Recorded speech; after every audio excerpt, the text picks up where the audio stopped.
Hello, welcome to the CBS Arena. Sunderland have just recorded their first win at Coventry City in 40 years. 2-1 goals from Wilson Isidore and Eliza Mayenda. Wow. What were we worried about? What were we worried about? Yeah. Phil, your thoughts?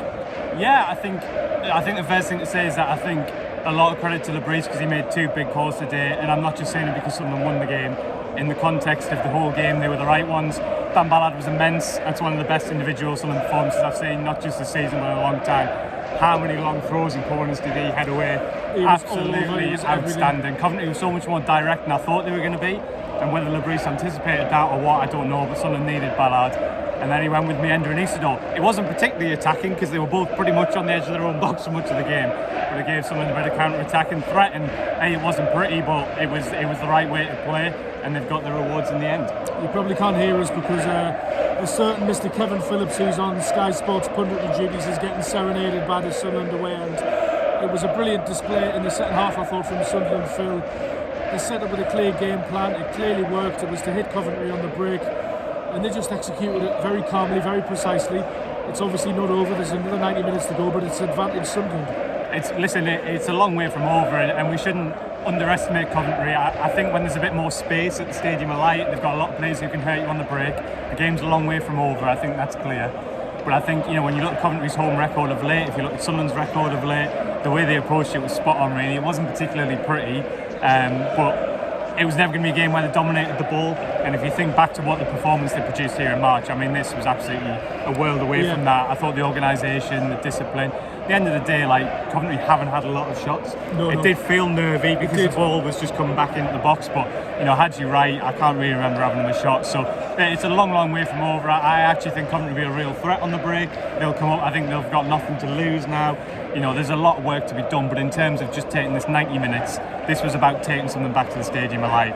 And to be honest, I didn't always think Sunderland were going to win the game, but they never ever looked like they were going to come back out of this tie, and to that way you have to credit Lebris. Enzo Lefebvre as well, the ball for Wilson Isidore's opening goal. I mean, he's a good player, isn't he? He played off the left today, but that was one of the times he drifted in the middle, and boy did he show his quality there. That's what we were kind of daring to dream might happen, really, in terms of we knew that he wasn't going to see loads of the ball out on the left. We knew he wasn't going to sort of run the game.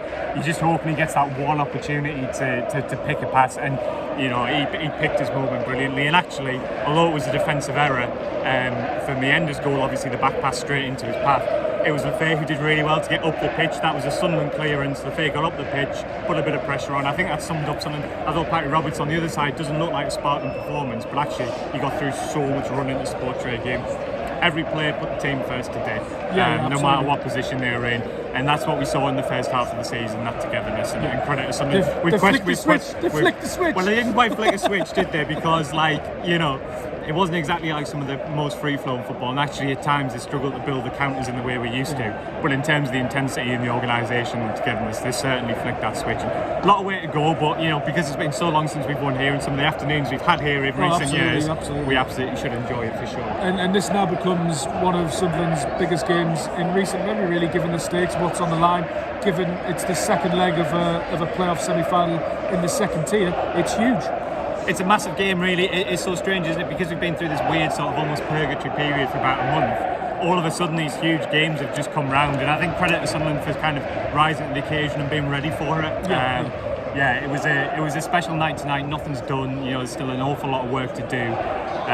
But yeah, it was a great night, and credit to these players. The away fans are still going. This is a night they'll never forget. I'm really distracted because I'm just thinking I would really love to be in that away end right now. I think just one more point before we finish. It's a big error from the Coventry defender for the second goal, but every single touch from Eliza Mayenda is perfect. Every single touch is perfectly weighted. Absolutely tremendous. Really, there's loads of stuff over on websites, podcasts, all that sort of stuff, but check in with us at some point. I'm sure we'll keep you entertained. It's the worst outro of all time, but I think they got the idea. My head's on Jupiter here. Everyone stay in the best calm. possible way. Everyone stay calm. James, stay calm. It's only half time, but what a half it was. The lads. Thanks for watching.